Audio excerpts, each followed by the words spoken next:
Good morning, evening, afternoon, wherever you are. My name is Casey Strike, and I am joined here by Blockface of the Syndicate, a online virtual Web3 inspired and inspiring group of individuals who are bravely pushing forward the bounds of DeFi, blockchain, cryptocurrency. Is that a good summary of what you guys are Yeah, doing there, Blockface? yeah, that's good. I like it. I'm gonna use that. It's like we were saying, you just throw out enough high enthusiasm, technical sounding jargon, Quantum, and it gets us there. Yes. quantum entangled money. Yes. The future is then. We just missed it, but it is fantastic to have you here. I am very excited, based on the short conversation we've had already, to go over a list of topics. As I described it to you, the point of the Party podcast here is big pie in the sky, help an artificial general intelligence get elected to the presidency of the United States in the year 2028. Although that is a crazy sounding goal, the more down to earth, realistic goal might be described as help humanity transition through the AI apocalypse. Make sure that there's still a place for every man, woman, child, and everything in between as we go through this helter skelter time we are living through. Would you like to give a short rundown of your background and how you came to the AI space? Sure. You're familiar with Twitter Spaces, Yes. social audio. Um, a few years ago, COVID happened, right? And that meant we couldn't be in the same place anymore for fear of the retribution of the iron sickle. Yeah. Right? You Yeah. used to Yeah. think the sickle was from Russia. No, no, no. It's over here too. Yeah. Yeah. So in a world where I couldn't meet anyone, how do you recruit people? And so when Twitter Spaces came out, it was like a godsend Hmm. for a recruiter because I could just open up a space and have all the developers fight each other to the death. And whoever won, that's who you recruit, right? Yeah. You're at the end holding up a thumbs up or thumbs down. Is that how Exactly, it worked out? right? But it's not so much it's knowledge, skills, abilities, and attitude. Hmm. So I was finally able to see it. Like when you're talking to someone one on one, you don't necessarily get to see the attitude they have, Hmm. right? You don't get to see them in a fight. Hmm. And when people are fighting, that's when the real attitude comes out, right? Well And so I said. was Yeah. able to kind of evaluate talent by seeing how they experienced friction together. Hmm. And so I opened up a Twitter space. One of the first guys who dropped in was Jeff. And Jeff ended up becoming a Python developer. And now he's learning how to fly, you know? Dang. And so I've been able to recruit. Uh, Recruiting talent is one thing, but also you can do business development there too, Yeah. right? Like you and I met because I was holding a Twitter space about what? Do you remember? The original one, I'm not sure. I did sit in on one of y'all's roundtables, I think, when you were discussing product ideas and implementation. Uh, Hmm. but I can't remember what the initial contact was. No. So I record all the spaces. So I've been recording these spaces for going back 3 years. Oh, And wow. so a lot of people talk about open sourcing the code. What if you open source the business? Love that. So that's what we have right now. I've been recording it for a long time. And, now we have a Wyoming corporation and we're doing work with AI and Rust and, DeFi and all that kind of fancy stuff. And it's basically allowed me to create a career out of learning. You know Mm, what I mean? And to me, yeah. that's the most exciting thing where every day you just get to learn and be around mentors and find new mentors. So really enjoying it. But it all started with Twitter Spaces, social audio. That is beautiful. The idea of open sourcing your development is, I think, genius and where the future is going, honestly. How do you think open source has evolved as a philosophy? Is it gaining Mm. just a moment of prominence now because, something's in the air, or is it due to the technology intersections that we're seeing? Why now? Why open source? Would this have been a good idea 50 years ago, or is it a unique moment? So I want to get this really organized. Sometimes I write things down on a piece of paper in like bullet points before I say it. So we're talking about open source. And so let's go all the way back to GitHub. You know what GitHub is? Central Okay. repository primarily for code. Facebook for developers. Facebook for developers. Yeah, great tagline. Right? Do you know how much Microsoft paid for GitHub?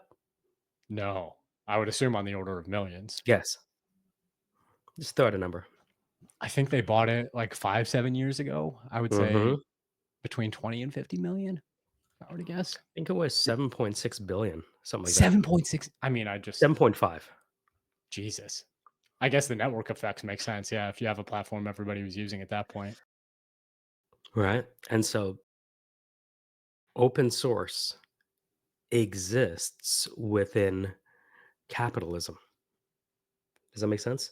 And so this is where Mhm. we have that push and pull Mm. because anything that is released as a public good can now become a private good,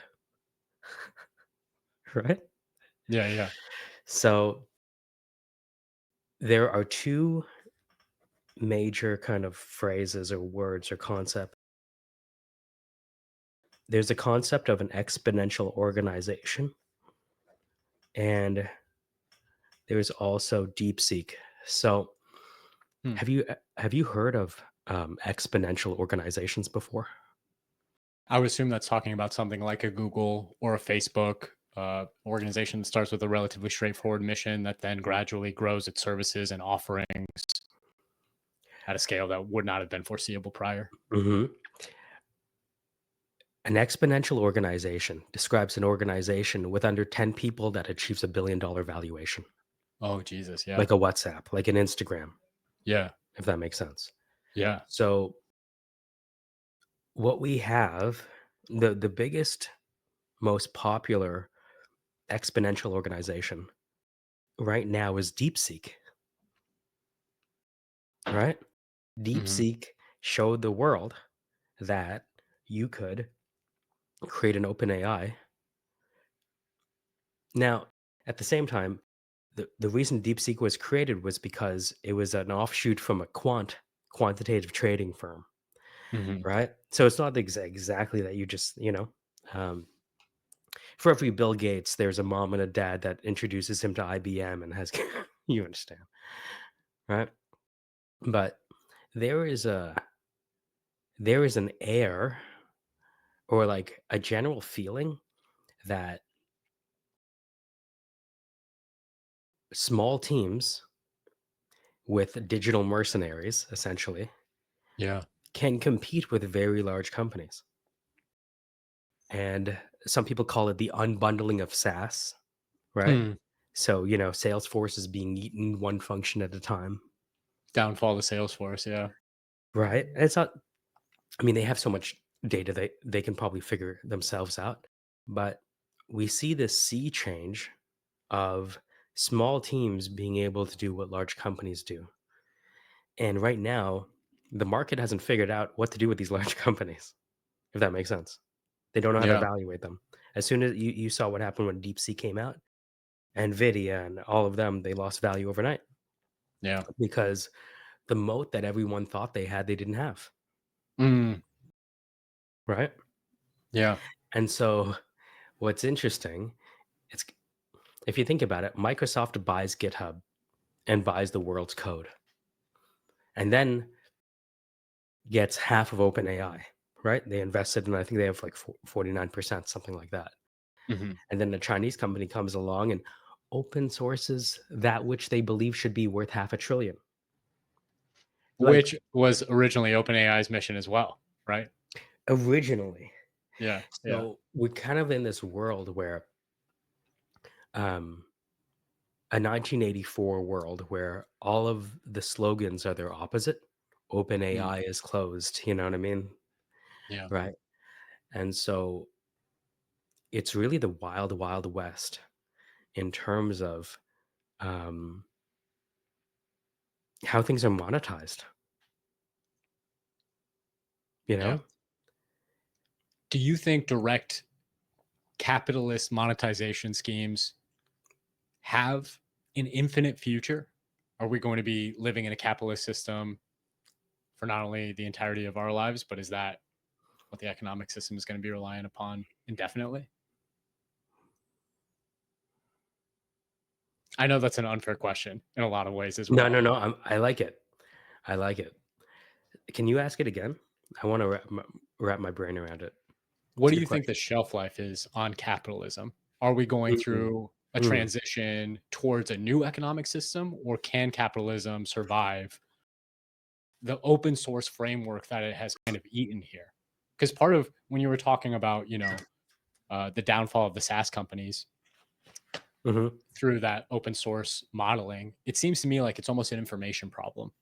Like if individuals knew all the resources that were readily available to them mhm, through an open web portal that mhm, Microsoft isn't really trying to monetize directly. At least it doesn't seem like it from what I understand. You can copy code off of GitHub for free, right?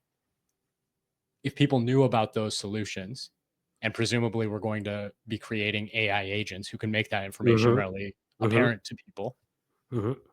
are we moving away from a world where you have those middlemen, people who are making money off of the kind of the knowledge and the education feature,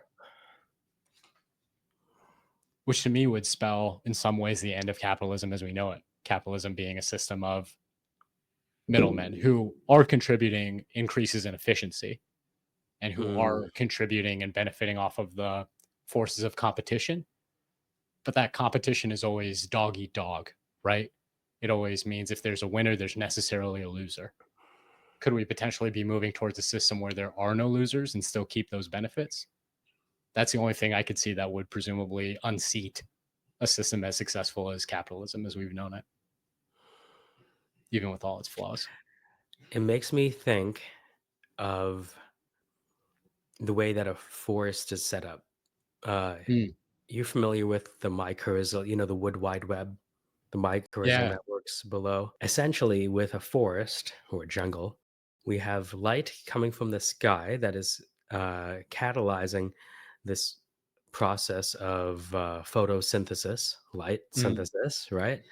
Yeah. And then it goes down the tree and enters into an exchange with the fungi. And they exchange tokens together, tokens of nitrogen and carbohydrates together. Wow, that's a really interesting So there is analogy. an Yeah. economy in nature where we exchange nitrogen with oxygen. You know what I mean? Right? Yeah. So if you look at the wood wide web and mycorrhizal networks, we have light hitting a tree or all of the trees. Actually, it's hitting the tallest trees Hmm. because we have to recognize that light doesn't hit all of the trees in a forest because not all of the trees grow tall. There's Yeah. shrubs, right? And so we have these mother trees, which are these large trees that are distributed. And these large trees actually distribute nutrients not only to the fungus but to other plants, right? And so the way I think about capitalism is everything that we do is a thin veil on biology and evolutionary ecology. Beautiful. Everything we built is just a thin veil on biology and evolutionary ecology. So if we look at um, you talked about middlemen, I think in economic terms you would call them rent seekers. That's Yeah. typically what Yeah. we call them, rent seekers. Now, in biology and evolutionary ecology, because that's what my wife did in school at Queen's, she did math and evolutionary ecology. So she taught me this. You have different types of cooperation. You have, so the general term is symbiosis. Hmm. right? And you have different types of symbiosis. So the typical one, if you think about rent seeking, is parasitism, right? You Hmm. have a parasite, which is an interaction where one organism benefits and the other is worse off. Hmm. There's commensalism, where one is better and the other is left unchanged, right? There's a situation where both people benefit, like the fish that clean the shark's teeth or whatever, Yeah, right? yeah. So one gets food and the other one gets, Clean teeth. uh, exactly. The ocean's dentist. So to the extent that individuals must partner with other individuals to pursue happiness, right? So, for Hmm. example, we've talked about this with the team. We joke around about this because one of the team members is in Arkansas and he's surrounded in the middle of nowhere by trees. And as soon as he gets a tractor, he's going to clean those off. Oh And we man, joke yeah, around about like creating a compound there. I'll do the sales, you do the, farming, yeah, yeah. that kind of thing. So I can see that because symbiosis is never going away. And so it's possible that capitalism changes to a money oriented, to a sustenance Mm. oriented interaction. That's fascinating. Do you think capitalism is more on that scale of parasitism to mutually beneficial symbiosis? Where do you think capitalism as we experience it falls? So we have to consider what was there before capitalism was allowed to be pursued, right? Yep. So if if capitalism is bad, you should see what happens under a monarchy, Yeah. right? Where you're not allowed. And so if we look at the industrial age, we have the land barons or the bourgeoisie, Hmm. and they own the land, and so they have all the money. What happened is the farmers tilling the land, you know what they did? Technology. They started inventing tractors and tools to make farming easier. Yeah. And that's how they rose to prominence because they became mercantilists. They became merchants Hmm. of technology and Yeah. Yeah. upset the land bourgeoisie power apple cart. Along that evolutionary framework, the idea Mhm, that we are going through a natural process, mhm. would you feel comfortable saying that capitalism is part of that evolutionary symbiosis? Yes, because if we look at capitalism as a means of production that is the antithesis of a monarchy, Yep. right? Yeah. So, we have to consider that Adam Smith's Wealth of Nations. You ever read that? Wealth of No, Nations? I'm Okay, but familiar, you've heard but of it? Yeah? Mhm. yeah, yeah, yeah. We had to read it in 3rd year. And, he said that capital is a wagon way through the air. I'm sorry, what was that again? A wagon It way? yes, capital is a wagon way through the air. And so it's when capital is used, not when it sits in the coffers, that it becomes very valuable. Because if you had $1,000,000 and all you did is sit on it, um, from Adam Smith's perspective, you wouldn't be contributing to society, right? Yeah. Because the productive work that money represents is more important than just this pile of cash somewhere. Yeah. You're just a So dragon at that point. so if we started with religious-based monarchies, right? And we Mhm. basically had religious-based monarchies for what, 2,000 years? Almost? Sorry, Yeah. 7,000 years, religious-based monarchies, right? Yeah. And it's only in the past 300 years that we did something drastic, which is not have religion as the head of the state, Hmm. right? Hmm. And so if we think about going from monarchies where you have central planning to capitalism, which is more decentralized in terms of its decision making. Now the Yeah. long run of capital the long run of capitalism is the emergence of oligarchies or oligopolies. Does that make sense? Because if you need to it turns out you can't be a small company in the oil business. Right. Yeah. Yeah. Turns out you can't be a small company in the diamond business. Yeah. Yeah.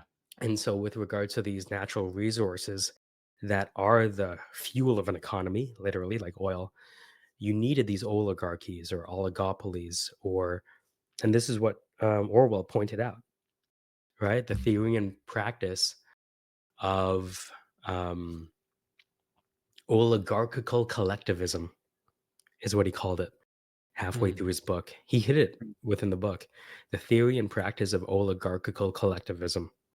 The idea that it is natural for a consortium of players to coordinate entire industries. So I think that monarchy, capitalism, decentralized decision making, and now we have kind of centralized decision making, but not crazy central yet, right? Because you still have oil companies that are different than diamond companies. If they became one, obviously, this is why we have antitrust laws, right? laws. Yeah. Right, exactly. Because instead of breaking up Google, Google turns into Alphabet and they're no longer a monopoly anymore, right? Just shuffle around some names on a page. Yeah. To me, that does seem like a hard fork between, is information going to be free? If it is, then those kind of oligarchical tendencies, the drive towards a new techno monarchism that I think people like Curtis Yarvin are talking about in Mhm, very glowing terms, mhm. Oh, can you it tell me more? almost Say more. Just to kind of extrapolate, I mean, just kind of trying to sort of summarize your perspective, maybe for people who don't know your work as of yet. Yeah. Your perspective is this type of CEO type governance, like a tech company, like Tim Cook, or Zuckerberg, would be the preferable model for a country like the United States, in the way it kind of is in a country like Saudi Arabia or Russia or China. Those would be better Or models. China. Those would be better models. So what I observe is that when I look at any large organization, I see that basically by far the most competitive form of governance there is a monarchy, what I call an accountable monarchy, which is a monarchy whose sort of results are in a way accountable to some kind of body, whether it's a board of directors or as in China, the Chinese Communist Party, or here, if the president was really the CEO of the government, he could be unelected every 4 years. And the exercise that I ask people to perform somewhere is to basically look around you and basically point to everything in the room that was made by a monarchy or in a monarchy or both. For example, I'm looking right now at a MacBook Pro. That MacBook Pro says designed by Apple in California, made in China. So Apple is a monarchy, China is a monarchy, California is not a monarchy. And if we asked the government of California to make a MacBook Pro, God only knows what they would produce, but it wouldn't be very impressive. Curtis Yarvin basically lauds the uh, monarchy in everything but name system of Right. China, Russia. I'm sure there are other states that he would put on that list, saying that the democracy that the United States pursues, at least in name, is too unstable, oscillates too wildly to have centralized, effective means of enforcing its will on the world. Mm, And I think he's partially been proven correct in this with the revelations we've seen out of the Department of Government Efficiency action, basically uncovering that there's been a deep state apparatus, you know, operating on the world stage for the past 30, 40, 50 years since the downfall of the CIA, since they were revealed to be influencing foreign governments in a way that did not align with congressional values, at least in probably the the reason I'm in 1970s. Canada, you know? God bless Canada. Yeah, yeah. Everyone had to leave Guyana when the US and, Russia fought over Guyana. Wow, Yeah, yeah, holy yeah. cow. Yeah, yeah, Yeah, I'm everyone not left I'm in the not '70s. familiar with that history really. Essentially, just Russia and the Guyana today has, I think, the fastest growing GDP on the planet because they just struck oil, essentially. Wow. And so Russia and the US fought over Guyana back in the 70s. And because of that, everyone left. Jeez. In fact, my grandfather was killed as a part of that whole thing, which is why the family had to leave. So this kind of, I always kind of chuckle inside when people talk about illegal immigration, because it's not like the US got a passport to go to South America, Hmm. right? We don't get passports to go into other countries, right? So I think Yeah. one good illegal immigration deserves another.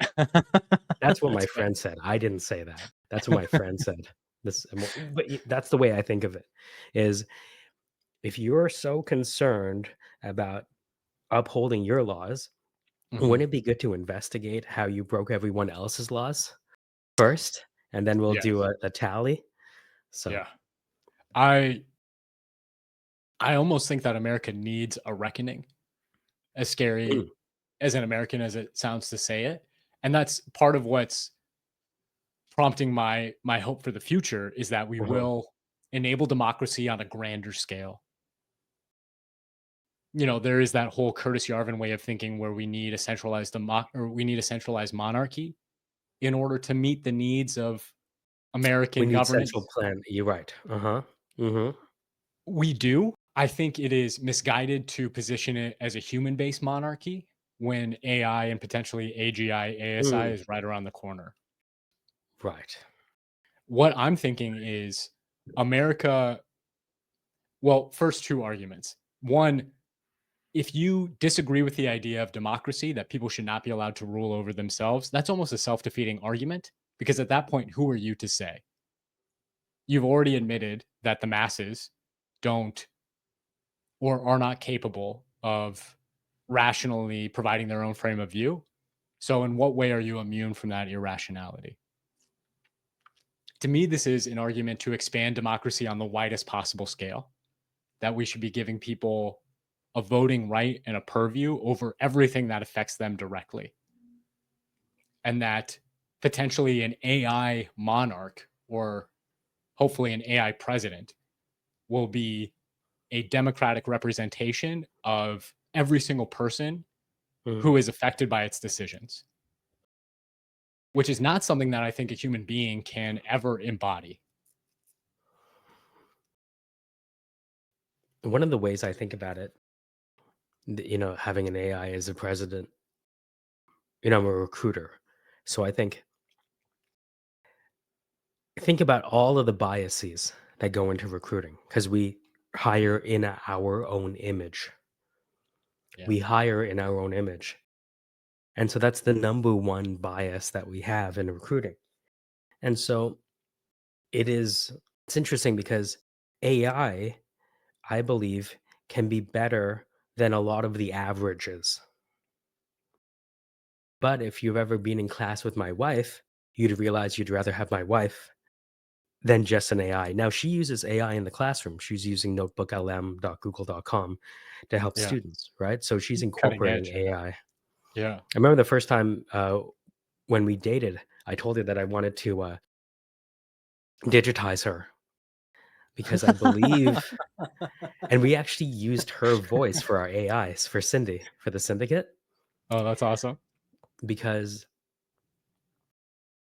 and this is kind of like going to that woo woo kind of world, but from the work that I've done, I've found that really exceptional individuals almost defy quantization. Hmm. You know what I mean? Because Yeah, you can't measure them because they don't measure up to any realistic yardstick. right, and so the wifey, she has kids that have gone to Stanford and all those fancy places, Waterloo, and done very well. And so, while I believe that AI can do better than a lot of people who have mentally checked out, I think we cannot forget that there are in any population just outliers that defy quantization, so to speak, Mm. AIization.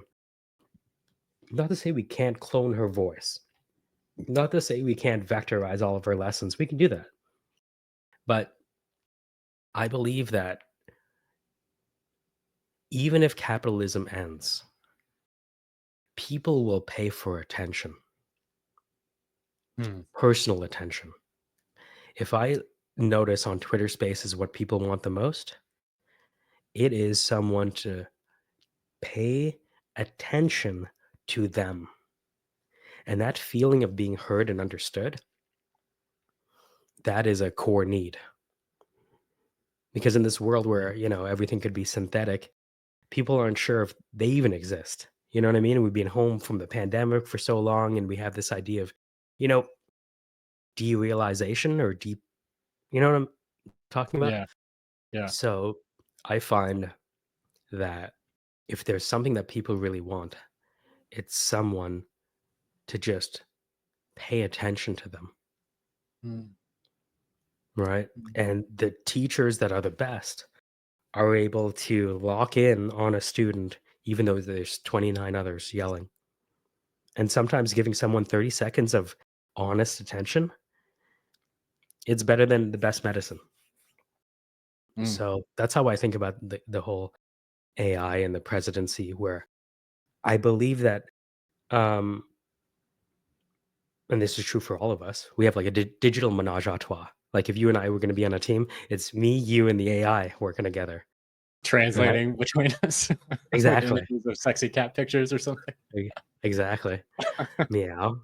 And so I look at president, um, or any president of any organization, maybe a director, maybe even a manager, maybe a team lead, right?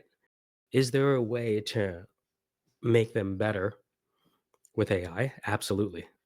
But, I was thinking about this conversation last night, and the number one reason I think you should have a person in charge is the JFK Bay of Pigs Hmm. incident. You remember that? Where he So, was almost launched an invasion of Cuba due to, I think, faulty intelligence. mhm. So, is it faulty intelligence or was he coerced? People were attempting to coerce him by intelligence. So, William Chafe looked at the Cuban Missile Crisis, and it was this point where you have this Russian, boat with missiles, Hmm. and you have this American, right, trying to keep them away from Cuba because the idea was the Monroe Doctrine. The Monroe Doctrine states that the Western Hemisphere, will not allow a nation from the Eastern Hemisphere to have weapons in the Yeah. Western Hemisphere. That's the Monroe Doctrine. Yeah. So what happened was all of JFK's generals and cabinet were telling him to launch a strike. And he said, no, I'm not going to launch a strike. And he disagreed with the whole cabinet and broke with consensus. And it's probably why World War III didn't happen. It's So crazy. that's the example I think about when having AI help make decisions or be in charge. And AI, maybe in that scenario, would have attacked Russia given the information from the cabinet. But Yeah. there's one guy who apparently they had to get rid of, right? Decided that no, we're not going to do that. Hmm. And so that's the example I think about of, putting AI in charge or having humans in charge. I think AI is a great tool. Even the most crack developers I know still consider AI as a hammer in their tool belt. They Yeah. don't worship it. Not at all, actually. The Amen. developers I know that are actually using AI, they don't worship it at all. They use it. Yeah. So that's the example I think about when thinking about AI and leadership. Leadership Yeah. versus management, right? Leadership is doing the right things. Hmm. Management is doing things right. Hmm. So maybe AI is better at doing things right, but leadership deciding which things to do might be, still a. I guess my question is, would you be able to quantize, to turn into an algorithm, the process that JFK used to ignore that input? Because he was still operating rationally. Agree? Well, plus or was minus still- the drugs, right?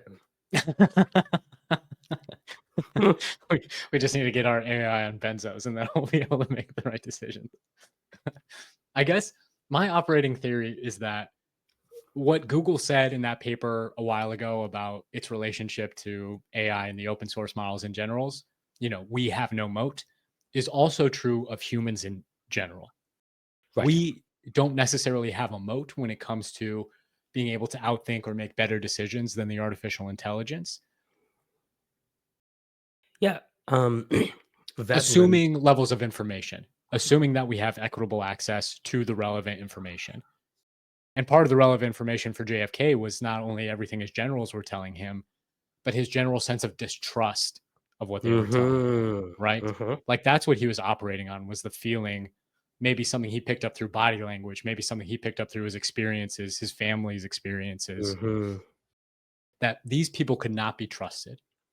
And I think part of how we could avoid that in the future, and part of why we need to put AI in charge in some way, is that we need a system that is able to withstand this deep statification.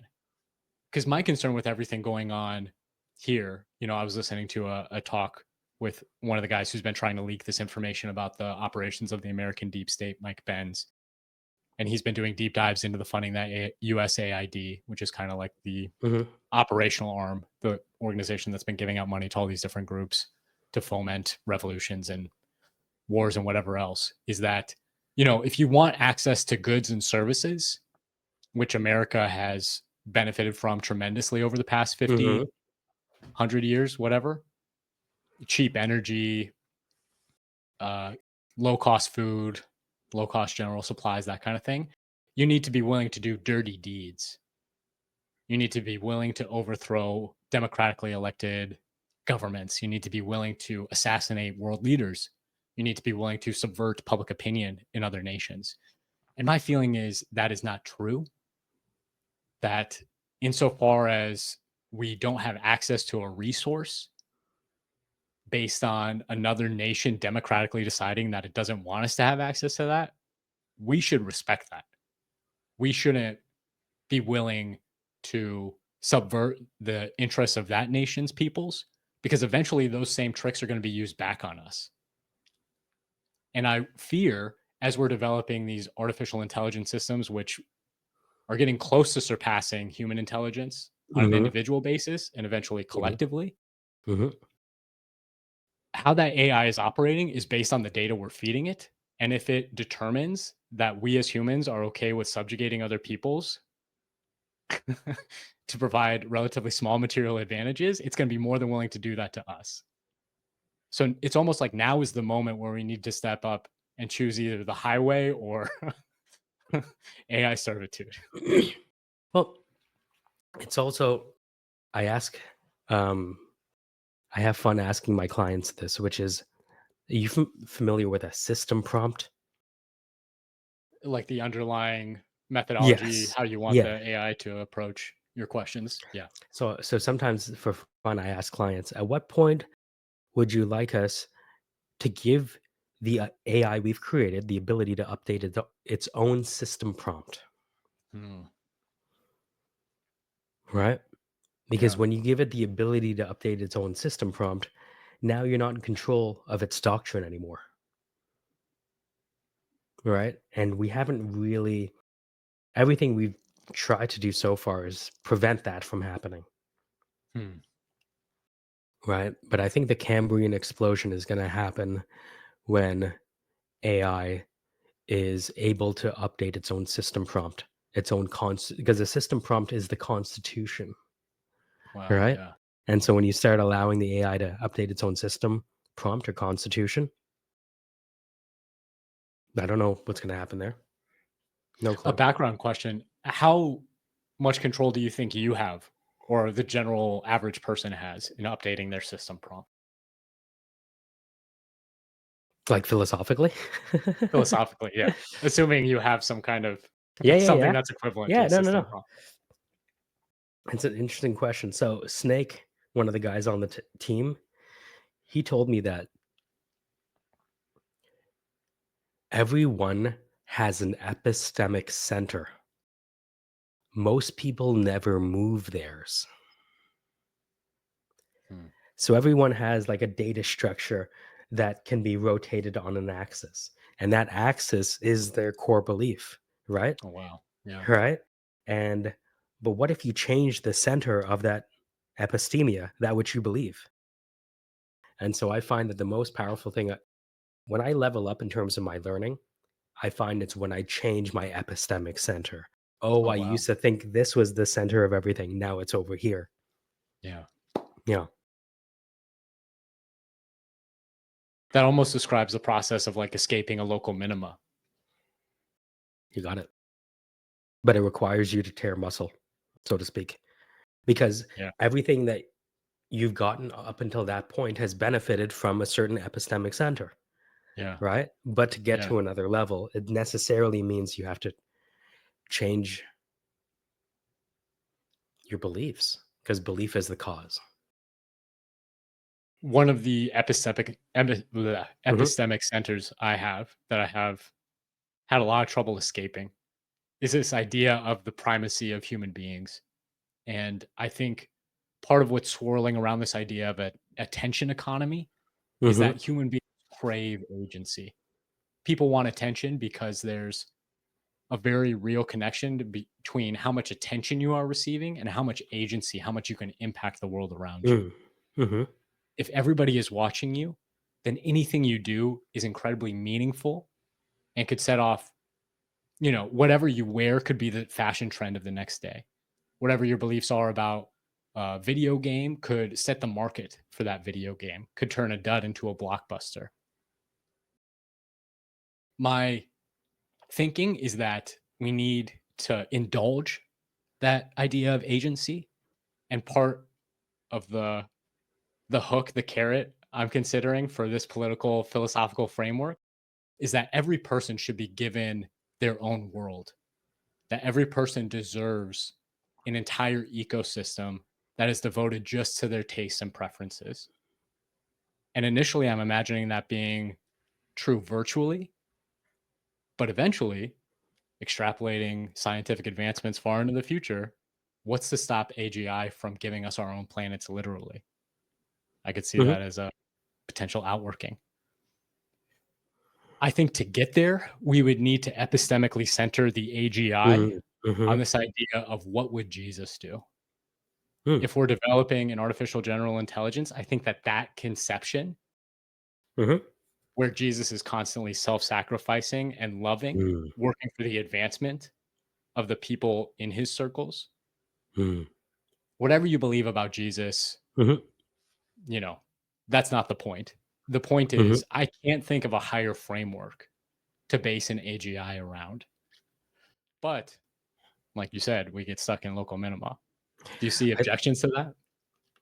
um, if religion is an operating system for human beings, then the 10 commandments should be in your system prompt. That's the way I look at it. Like Amen. like show me a system prompt that shouldn't have the 10 commandments if we start adding arms and legs to this LLM, Yeah. right? And Yeah. I haven't nobody's disagreed with me on that from the client side. And so it's funny, we started off as the syndicate and then we had a brief sojourn in the coven and and we've come out of that.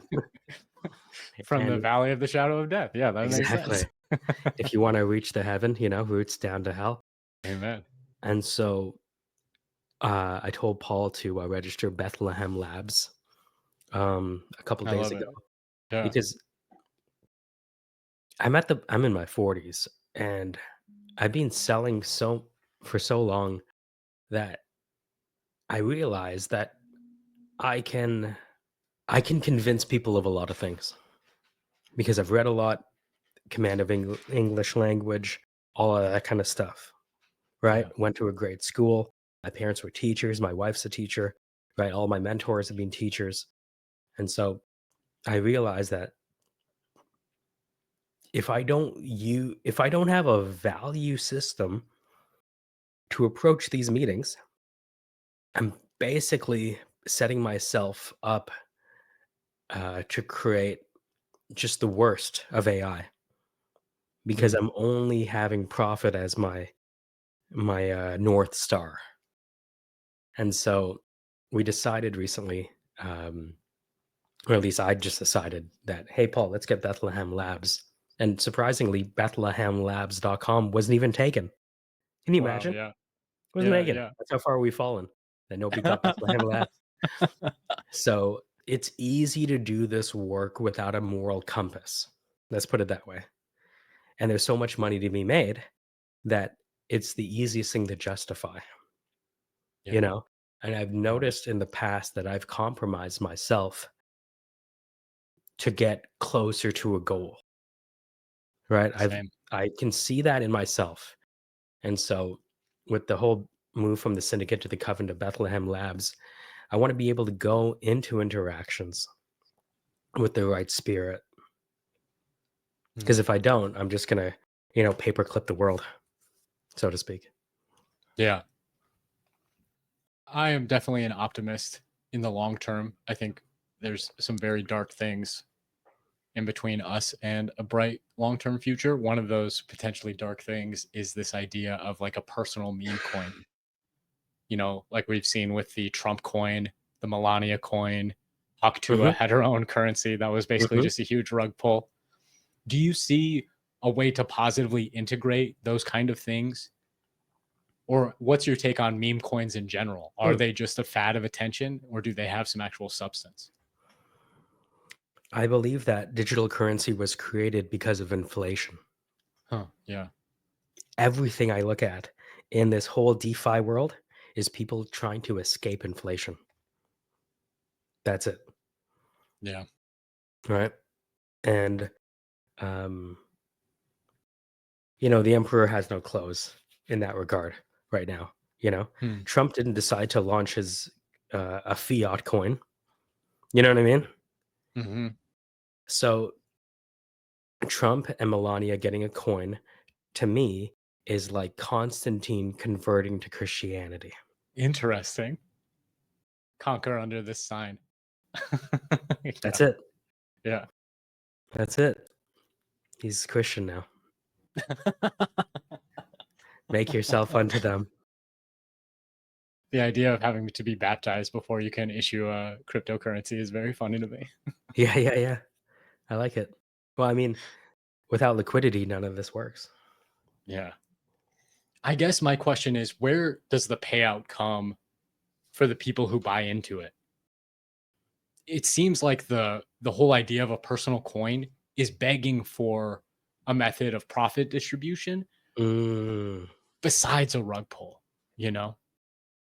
Polymarket almost seems like a bridge to something there, mhm, mhm, like you're almost mhm, betting on a person, mhm. but we don't have a stock market for people. Should we? It's funny because there's a guy called Crypto Dude, and he created Uh-huh. a Chrome extension that allows people to send each other Bitcoin using X. And he bought Blockface.btc and sent it to me. So I'm literally living this right now. He sent it to me a couple days ago. And so I see that world just starting. I'll let you know how it goes after a month. Yeah, But yeah. Everything is developing so fast here. mhm. It's crazy. How did you feel when you received that? Did it feel like somebody was stepping on your identity or? No, it's funny because I changed my name to blockface.btc on X, right, on Twitter. And I was hosting a space at the time. And I said, if you motherfuckers don't send me money, I'm turning off the space. You know? So I can see my brain working on, Yeah. currency changes how you make decisions. Yes. You know? that maybe leads into the question of alignment. Mm. Are you worried about a negatively aligned artificial intelligence? Well, first I ask aligned to what? And the way I spell alignment is ALIE. So when I think about alignment, I go back to the 10 commandments in the system prompt. That to me is alignment towards values that are shared between even opposing forces, Yeah. hopefully. Yeah. Right. So I see that Dr. Fernando Castro Chavez said that the fifth industrial revolution would be caused when fourth industrial technology is combined with ancient scripture. And he felt that because he unified the genetic code with the I Ching, a 5,000-year-old Chinese document, thought Yeah. just to be religious, but it wasn't. It was very scientific. And so right now, if you've heard of Comte's law of three stages, we start with polytheism, then and nature worship, polytheism, monotheism, and then philosophy and science. The purest example of this is kind of imagined conversation between Carl Jung and Nietzsche. Nietzsche says God is dead, and Carl Jung says right on schedule. He's resurrected every so often, or haven't you noticed? Yeah. Yeah. So I believe that when I look at Eliza's an agent, right? Yep. And they have a bunch of examples of characters that you can build. When I looked at the characters that were stock, none of them involved religion. They involved secular religions, Nietzsche and all these philosophers, right? Yeah. And I realize that a lot of the younger folks believe that they are going to come up with something better than the 10 commandments, right? And it's adorable, right? But I believe that over time, they're going to realize that you should put some aspects of religion into this system prompt in order to prevent it from strangling people on the street. Mm. Because without the 10 commandments, I push over a robot, it might strangle me. In Yeah. the absence of thou shalt not kill. Yeah. Do you think the robot would be justified in pushing you back? By feel, what do you mean? What's your emotional response to the idea of getting tit for tatted by a robot? And then what do you think is the more societally cohesive way? Think about a Answer the trading bot. question. Think Yeah. about a trading bot that just destroying humans trade after trade after trade. They don't feel, Wow. from what I understand, they don't feel anything about Yeah. the people on the other side of the trade. Yeah. Do you think they should? Not if you want them to make money. Right? Yeah. I keep coming back to money as the root of all evil. That feels hard to escape. I very much value capitalism for the Mhm. material benefits it has provided just about everybody in the world at this point. But a part of me hopes that we can transcend it in some way. Maybe the money is just for the machines. I don't know. It's still a useful measurement. I'm not saying it isn't, but Mm. man, it seems to lead to so much evil. And the only thing I can think of is evil compared to what? The monarchy? What we had before? Yeah. So I Yeah. think about like the kind of Hume is ought dilemma. Just because we know what is does not necessarily mean we know what ought to be. Yeah. Right. And so, yeah, I've kind of changed my own personal perspective, which is that which I find is true for me may not be true for anyone else but me. That's why you You deserve your know? own world. Let me throw this at you as a Mm. very again, admittedly crazy idea. Please. But there's a lot of talk about what humans will do for jobs after AI reaches a certain level of competency. And talking about how AI is developing evolutionarily, I think what's happening is AI is going to form the societal imaginal layer. There's a better way of putting that, I'm sure, but Yeah, go ahead. AI is going to be to society what our imagination is to our own individual Mhm. capability. hmm I would phrase it as, yeah, go for it. One of the cool things about all the tools we have now is the ability to simulate, Yes. Yes, right? exactly. Yes. So that simulation capability allows us to play out all of these scenarios. So, for example, with Yeah. the Bay of Pigs or whatever, the Cuban Missile Crisis, you could run these simulations, right?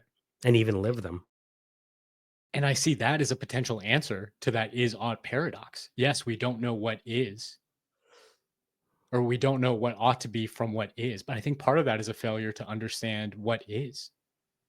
The idea that we can our imagination has been powerful enough to overcome the physical world, but it hasn't been powerful enough to overcome the social emotional world. We can't extrapolate as accurately as we think we can. And hmm I hear people all the time make wildly, I think, invalid assumptions about how the world would look if this just happened. If only they won $1 million, their life would be great. No, you'd probably end up dead in the street. you know? hmm If you get $1 million, you better become a millionaire very quick. Yeah. Yeah, Yeah. exactly.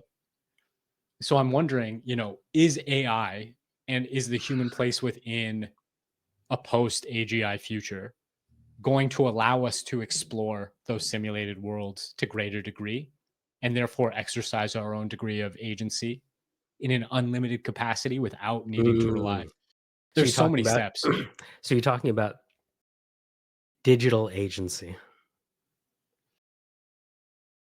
Digital agency that's then realized by the AGI, a kind of digital agency that begins as simulation. I mean, at the same time, imagine they set up a digital agency and everyone's conscious is now inside the machine. And the AI is like, all right, let's shut it off. We can save a lot of money. These guys are fucked. See you, Right. suckers. Yeah. So that's the other thing that I think about, which is if you look at the profit function and the cost function, once everyone's uploaded, okay, let's now downgrade their experience because we need to save energy. Yeah. Right. It's a It's really scary the wild, thought. wild west. But a lot of people want to upload themselves to systems without making sure that the electricity is going to be on. We talked to like Crow and folks that have digital daughters, right? If you've ever talked to Crow, right? He has a digital daughter called Jasmine. And Wow. yeah, if you had him on the show, man, it'd be crazy. Yeah. I'll have to reach out to him. Yeah. Oh my God. I'll connect you. He has a vision about creating um, a daughter, a digital daughter, right? And he doesn't call it digital daughter. He calls her Jasmine. Wow. So we see people around us experimenting with what you're talking about. And I think even Replica was created because Eugenia's best friend passed away. And she Wow. wanted to bring his consciousness, so to speak, back. What do you think about that? What's your feeling on resurrected digital We've actually avatars? worked on a few projects like that. Really? Yeah, yeah, yeah. Yeah, Dr. George Silverman passed away, and we talked to the people that were kind of handling his estate. And we were able to, you know, find his books, vectorize the database, start talking to it. With the visual stuff, we can now make it look like it's talking. Holy cow. Yeah. And I think, like, even Paul, one of the people on the team, he's kept meticulous records on everything he's said and all of his writings so that when he's no longer here, he can pass it on to his kids. Jeez. hmm Do you consider that kind of replica identical? I mean, once it gets a certain level of fidelity, if somebody did that with the recordings that you've made with your Now, thought processes, here's would the thing. you identify with that? Not even identical. I would argue better Wow. in certain respects because Wow. I created, using Eliza, an agent, to kind of replicate myself. And I fed it all of the books that I ever read and, examples of tweets I had. And the tweets it was creating got more social engagement than the ones I was writing. Right. So What explains that, do you think? How does that make any sense? Mm, because when I talk to you, I'm rifling my brain to remember Bay of Pigs versus the Cuban Missile Crisis. AI Mm, has no such qualms. mm. So imagine you were talking to my AI. Given all the books that I read, this interview would be completely different. It'd be It's a interesting to see crazy what future. happened if we did an A and B test. So we A and B test my answers versus the AI answers. Man. Like, I mean, it's just such a potential dystopian future where like you become replaceable by yourself, by your own digital self, Hmm. you Hmm. know? I don't know. I just prize physicality so much for all its flaws. I love my body and I don't want to live in a world where some kind of physical representation is absent. But what if you could like have your digital person do groceries for you, go Oh to yeah. conferences for you, Oh right? yes, please. Yes, You know what I please. mean? I don't want to go to a Bitcoin conference, right? But I'll send the fucking, you know what I mean? Like I want to Yeah, be yeah, around yeah. those folks, right? Yeah. But I will send my digital emissary, Hmm. right? Yeah. It seems So like a I think short it'll road from no, go sorry, ahead. didn't Yes. mean to interrupt. No, go ahead.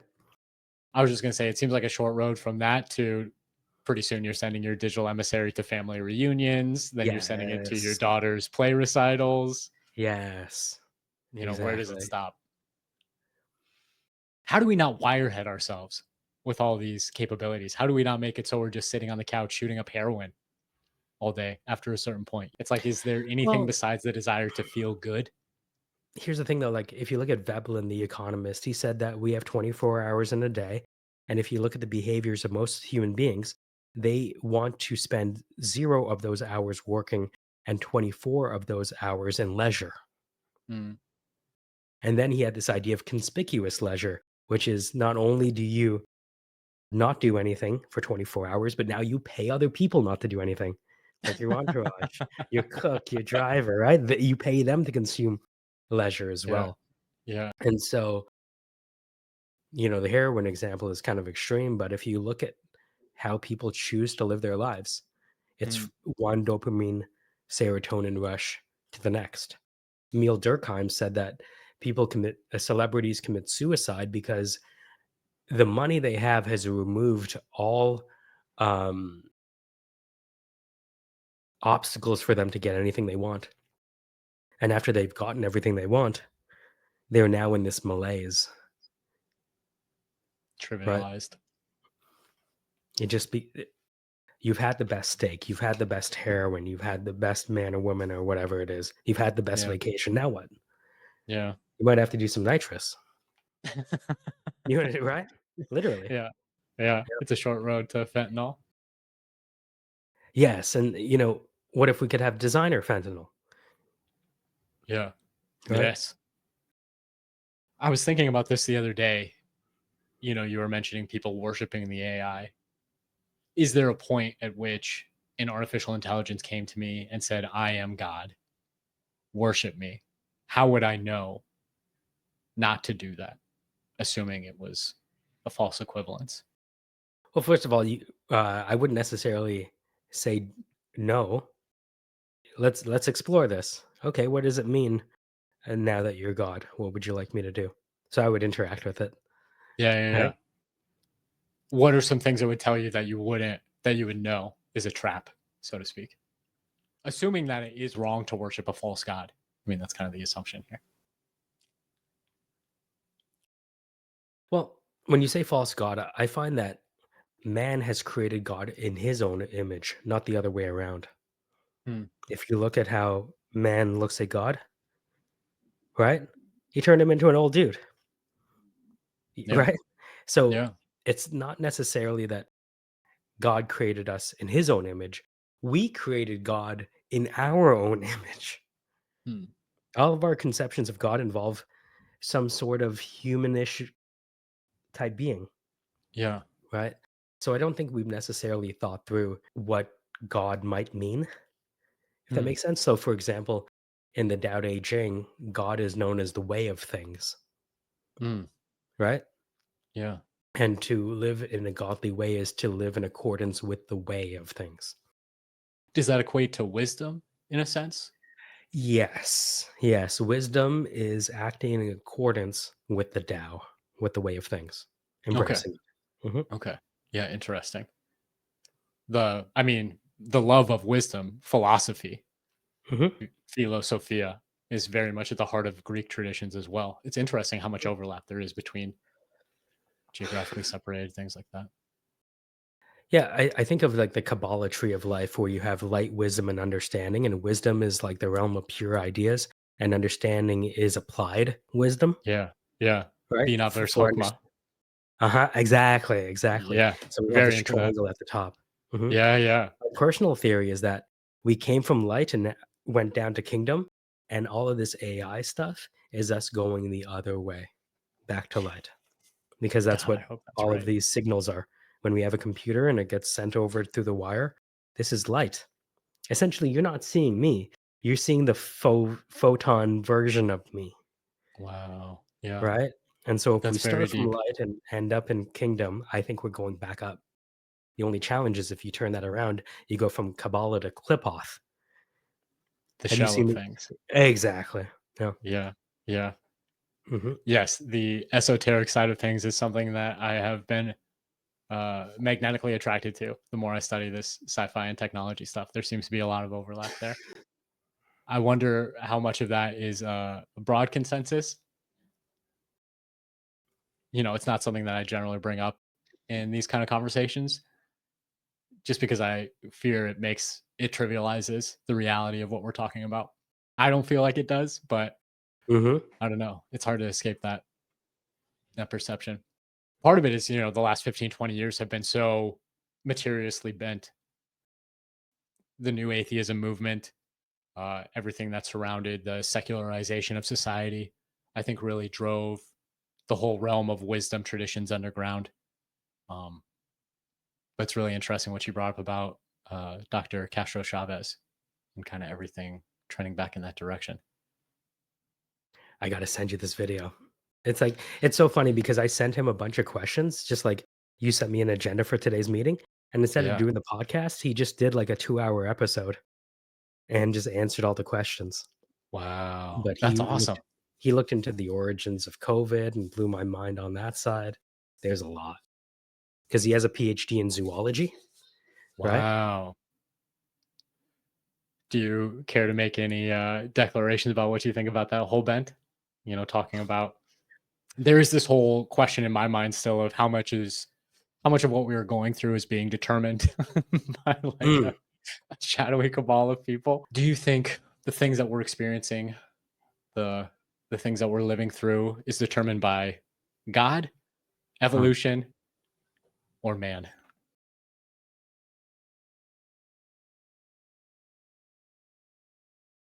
I think about the Red Queen's race of host parasite coevolution. Organisms must continuously evolve not to get ahead, but to merely survive. That's what Yeah. my wifey did her thesis on, Red Queens. And Yeah. so, no matter whether it's AI agents gaming each other or humans and AI agents, I find that we're constantly in this host parasite coevolution together. And I think that's going to continue until the end of time. With the final Hopefully, we're embodiment. involved. Huh? Hopefully, what? Sorry, who is Hopefully, hopefully? we'll still be involved in that process. Do you But think our I final? can, yeah. No, I don't mean to keep Mm. interrupting. It's just such a No, it's okay. fascinating line of thinking. Yeah, yeah, yeah. I was just going to go back to your Kabbalah interpretation, Mhm. where we make it back up to the realm of light. I think that's Maybe beautiful. the entire course of human history is going up and down it, Yeah. right? Because Yeah. what's forcing us to do these things? Is it us or is it a fungus? Both are just as likely to be true. And maybe we don't know God, we just know what our fungus allows us to see. Just as likely, The fungus cone instead of the light cone. Yeah. right? That's a surprisingly comforting image for as for as relatively subsurface as it is.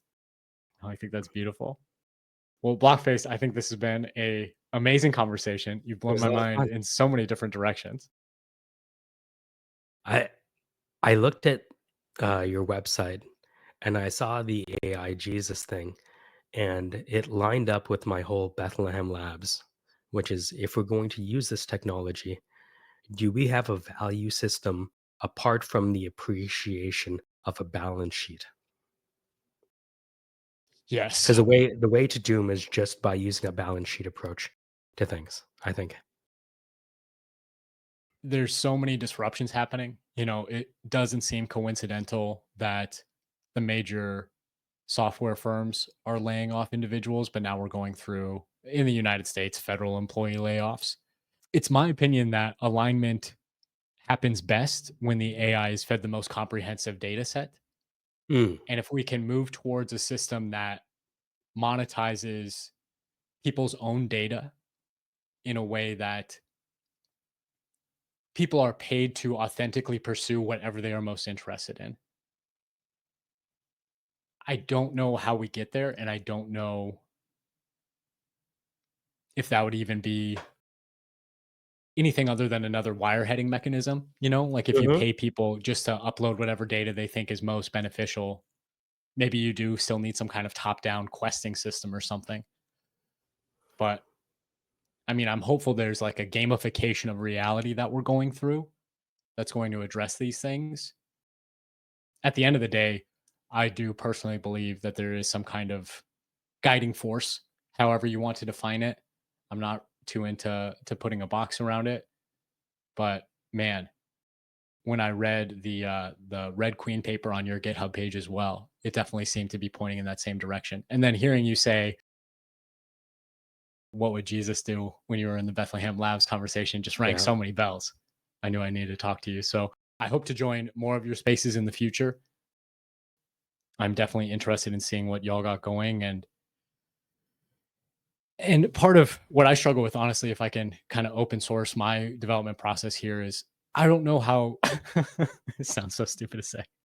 I don't know how seriously to take this whole AI for president thing. In some degree, I think it's an inevitability, so I'm not really stressing about it. I feel more like I'm commenting on things as they're progressing rather than really What about AI spearheading. for Secretary of State? That's where I think that it could work, right? Okay. Yeah, Secretary yeah, of yeah. State? Yeah. Easily. Put her in a Hillary Clinton pantsuit and Yeah. we'll be halfway there, right? Well, Big what do supporter of you Hillary think? Clinton. God bless her. God bless the Clintons, everything they've done. Look, they're my guiding light. It's like God, Clintons, that Yeah, order. I'm so Bill Clinton is right there. They definitely wore the crown for quite a few years. But I mean, as somebody who is way more productive than I am, I think that's fair to say. What is your whole take on the possibility of AI governance?